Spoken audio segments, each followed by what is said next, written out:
Today we are going to be estimating fractions, sums, and differences.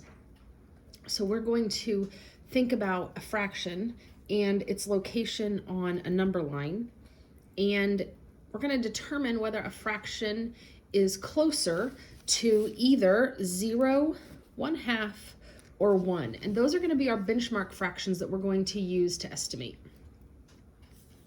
So we're going to look at the fraction number line below.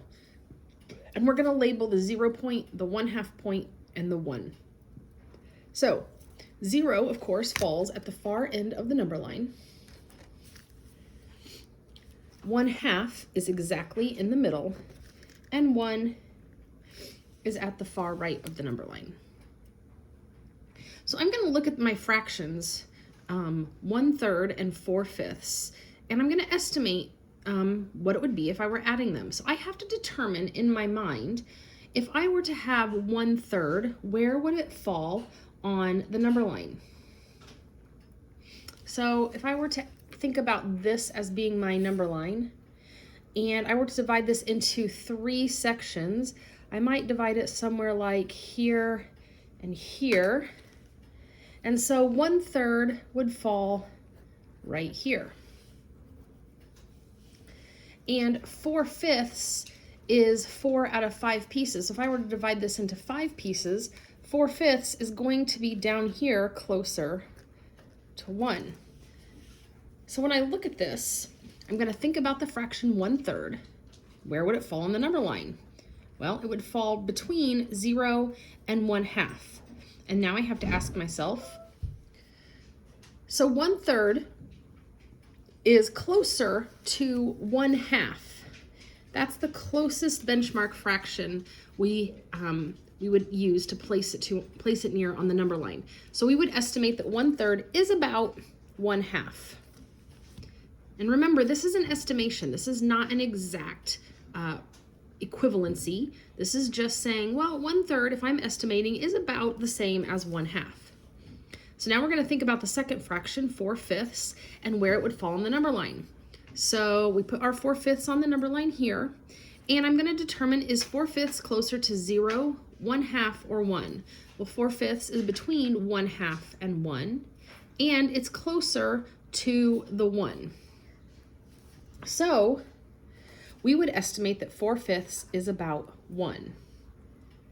So when I estimate the original math problem, I'm going to think about 1/3 being close to 1/2, 4/5 being close to 1, and so 1/2 plus 1 is 1 and 1/2. So my estimation is 1 and 1/2.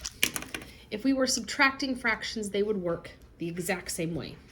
In fact, we're going to do some subtracting. So what you have to do is imagine fractions on a number line, and you have a number line now in your notes to use as your guide. So look at the fraction, the problem, 6/12 and 1/8. Use this number line above to try to estimate the sum of 6/12 plus 1/8. Pause your video, do that on your own, and come back when you're ready, and we'll check that work together. All right, so hopefully you were able to think about 6/12 and in your mind know that 6/12 is 6 out of 12 pieces.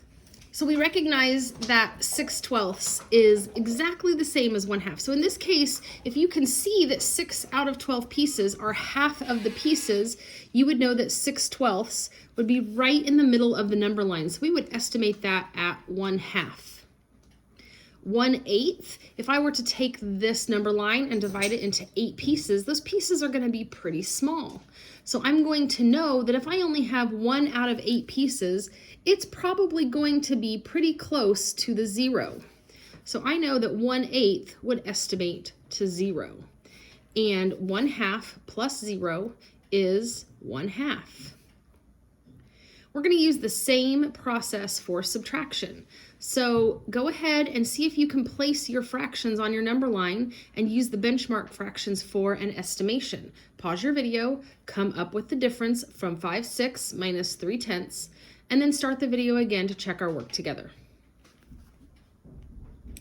Okay, so when I look at 5/6, I recognize that if I were to divide my number line into 6 pieces, 5 out of the 6 pieces is going to be pretty close to the 1.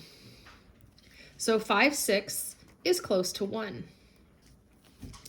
If I were to divide my number line into 10 pieces to find the location of 3/10, I would know that this first half would have 5 pieces in it, and I would be using 3 of those 10 pieces. And, I'm sorry, 3 of those 5 pieces of my first half. So 3/10 is going to be pretty close to the 1/2 mark. And 1 minus 1/2 equals 1/2. So my estimation for 5/6 and 3/10 would be 1/2.